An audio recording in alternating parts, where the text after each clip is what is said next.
Dans le combat pour le maintien de la paix, l'importance d'une communauté économique des États de l'Afrique centrale forte est nécessaire, estime le Bureau régional des Nations Unies pour l'Afrique centrale. Dans une interview accordée à Africa 24, Samuel Gaïgui, directeur des affaires politiques de l'UNOCA, souligne que l'objectif est d'aider ses États membres à relever les défis auxquels l'Afrique centrale est confrontée, y compris le terrorisme et l'extrémisme violent, l'insécurité maritime dans le golfe de Guinée, la faible participation des femmes au processus de paix et au processus politique, ainsi que l'impact du changement climatique sur la paix et la sécurité.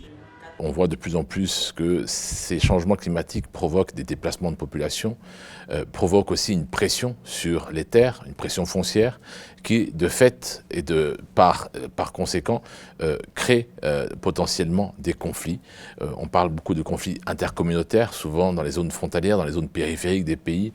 On parle de conflits entre agriculteurs et éleveurs. Et tout cela, je dirais, ne peuvent être complètement dissociés de l'impact des changements climatiques.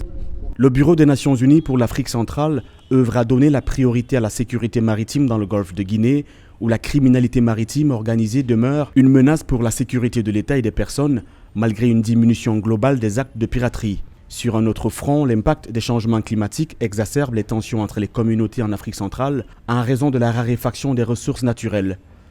La communauté économique pour les États de l'Afrique centrale, également la CEMAC dans la sous-région, la conférence internationale sur la région des Grands Lacs, qui est aussi un de nos partenaires, sont autant d'entités avec lesquelles on travaille étroitement pour justement avoir la même lecture des dynamiques politiques, sécuritaires et économiques aussi dans la sous-région et voir comment elles affectent la paix et la stabilité.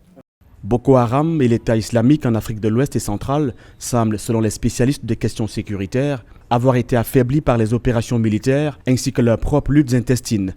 Pour autant, l'accroissement du soutien international aux efforts nationaux et régionaux visant à les vaincre reste constant.